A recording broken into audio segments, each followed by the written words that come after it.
అంటే హైదరాబాదే కాదు, పూణే కావచ్చు, బెంగళూరు, మనం అన్ని రియల్ ఎస్టేట్ ఏ విధంగా డెవలప్మెంట్ అయింది, తర్వాత హైదరాబాద్లో ఆ గ్రోత్ ఎంత వచ్చిందో కూడా మనం చూసాం లాస్ట్ 2 దశాబ్దాల నుంచి.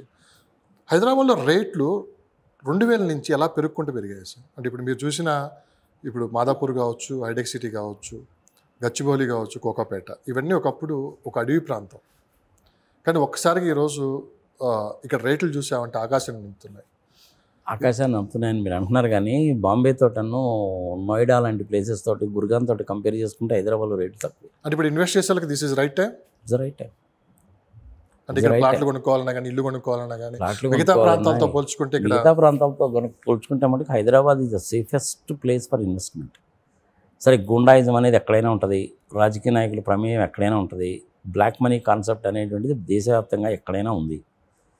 Black white very common real ఎస్టేట్లో. దేశంలో బ్లాక్ మనీ జనరేట్ చేసేటువంటి సెక్టార్స్లో రియల్ ఎస్టేట్ ఒకటి. Real estate, liquor business, cine field, civil contracts, forest contracts, exports and imports బిజినెస్లోనే ఈ బ్లాక్ మనీ డెవలప్ అవుతుంది. ఇప్పుడు మనకు హైదరాబాద్లోనే ఐడిపిఎల్ఏ ఉంది లక్ష్మణ్, ఫర్ ఎగ్జాంపుల్, జనాలకు తెలియాలి కాబట్టి చెప్తున్నాను.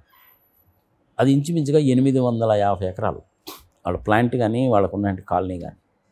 అది ఆల్మోస్ట్ ప్లాంట్ మూసేశారుగా. ఆ ల్యాండ్ అంతా ఐడియల్గానే ఉందిగా. సెంట్రల్ గవర్నమెంట్ వాళ్ళకే ఒక ఆర్గనైజేషన్ ఉందిగా, national housing development corporation, national housing board ఉన్నాయిగా. వాళ్ళే టేకప్ కనుక చేస్తే single bedroom, double bedroom, triple bedroom బ్రహ్మాండమైనటువంటి కాలనీస్ తయారు చేయొచ్చు, వెల్ ప్లాన్డ్గా. ఓకే, మరి గవర్నమెంట్ చేస్తుందా లేదా చూడాలి. ఇప్పుడు వైజాగ్ స్టీల్ ప్లాంట్లో మధ్యలో ఉండే భూములు అమ్మడానికి ట్రై చేసినప్పుడు హైదరాబాద్లో ఉండి దీన్ని కూడా చేయొచ్చుగా. ఇక్రిసాట్ని చేయడానికి కుదరదు, అది గుర్తుపెట్టుకోవాలి. మీరు ఈ మాట అంటున్నారు కదండి, మరి ఇక్రిసాట్ సంగతి ఏంటంటే, ఇక్రిసాట్ అనేది సెంట్రల్ గవర్నమెంట్కి సంబంధించింది, అది ఇంటర్నేషనల్ అగ్రిమెంట్. అది నువ్వు దాన్ని వైలేట్ చేయడానికి వీల్లేదు, సెంటు భూమిని నువ్వు కదిలించడానికి వీల్లేదు. బట్ హిందుస్థాన్ కేబుల్స్కి సంబంధించిన దాన్ని చెల్లపల్లిలో చేయొచ్చు, హెచ్ఎంటీది చేయొచ్చు, ఐడిపిఎల్ది చేయొచ్చు. That is very well possible. Land banks అయితే చాలా ఉన్నాయి, అన్నీ గవర్నమెంట్ చేతుల్లోనే ఉన్నాయి. గవర్నమెంట్ కన్నా తలుచుకుంటే చేయొచ్చు. తెలంగాణ హౌసింగ్ బోర్డు వాళ్ళకి అప్పచెప్పి కానీ, వాళ్ళతో కానీ, ప్రైవేట్ వాళ్ళతోటి కొలాబరేషన్ కానీ పెట్టుకొని కానీ చేస్తే రేట్లు కూడా తగ్గుతాయి. అంటే ఫ్యూచర్లో రేట్లు తగ్గుతాయని మీరు అంటున్నారు, ఏది ఇవన్నీ డెవలప్మెంట్ చేస్తే. అవును, కానీ భవిష్యత్తులో దరిదాపుల్లో కూడా కనపట్లేదు రేట్లు తగ్గుతాయనే మాట. ఇవన్నీ ఇంకా రేట్లు పెరుగుతూ ఉంటే కానీ తగ్గే అవకాశం లేదు. సంవత్సరానికి 5% ఇన్ఫ్లేషన్ అనేటువంటిది ఎప్పుడైనా ఉంటుంది. హైదరాబాద్ చరిత్రలో రేట్లు తగ్గిన ఇయర్ చెప్పండి నాకు తెలియదు. మరి రేట్లు ఎలా తగ్గుతాయని మీరు అంటారు? అది చెప్తున్నాను కదా. ఇప్పుడు ఐడిపిఎల్ లాంటిది కనుక వచ్చినట్లయితే ఇక్కడ మధ్యతరగతి కుటుంబాలకి సంబంధించిన వాళ్ళు, అంతకంటే తక్కువ స్థాయిలో ఉండేటువంటి వాళ్ళు ఎక్కువ మంది కాన్సన్ట్రేట్ చేస్తారు కాబట్టి వేరే సెగ్మెంట్స్కి వెళ్ళరు. ఈవెన్ హైదరాబాద్లో ఏంటంటే 4.5 crores అపార్ట్మెంట్ కొనేవాళ్ళు కూడా ఉన్నారు. అవును, 30 కోట్లు పెట్టి విల్లాలు కొనేవాళ్ళు కూడా ఉన్నారు.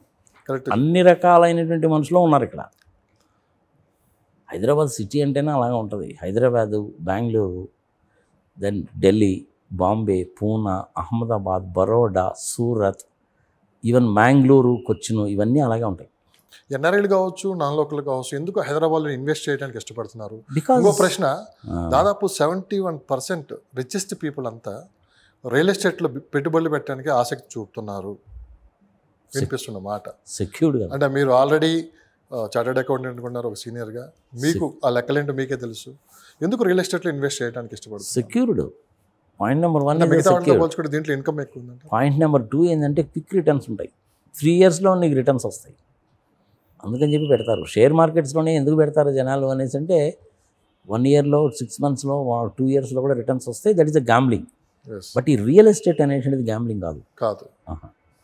కానీ నేనేం చెప్తానంటే ప్రజలకి 1110 అని గురించి ఎక్కువగా డిస్కస్ చేయకండి. 1110 132,000 ఎకరాల చిల్లరలో, దాని చుట్టుపక్కల ఉన్నటువంటి దాంట్లో డెసిషన్ అనేటువంటిది మన చేతుల్లో లేదు. సెంట్రల్ గవర్నమెంట్ వాళ్ళు అప్రూవల్ ఇవ్వాలి. ఎన్విరాన్మెంట్ దెబ్బతింటుంది కాబట్టి వాళ్ళు ఇరు. అందుకని అక్కడ ఇన్వెస్ట్ చేయాలా లేదా అంటే మీ దగ్గర డబ్బులు ఎక్కువయ్యి రిస్క్ తీసుకోదలుచుకుంటే మాత్రమే దాని జోలు వెళ్ళండి, లేకపోతే దాని జోలు వెళ్ళబాకండి. హైదరాబాద్ సిటీకి నిరంతరంగా అభివృద్ధి చెందుతుండేది కాబట్టి మీరు శ్రీశైలం రోడ్లో కానీ, నాగార్జున సాగర్ పోయేటువంటి రోడ్లో కానీ చక్కగా చేయొచ్చు. ఇబ్రహీంపట్నం దాకా వెళ్ళచ్చు. హైదరాబాద్ కన్నా ఇబ్రహీంకి మధ్యలో ఒక చెరువు కూడా ఉంది కదా, ఒక చెరువు కూడా ఉంది కదా, ఆ చెరువు దాటిన తర్వాత రైట్ హ్యాండ్ సైడ్ తిరిగితేనే కదా నీకు ఇబ్రహీంపట్నం వచ్చేది. అక్కడ వరకు డెవలప్ అవుతుంది.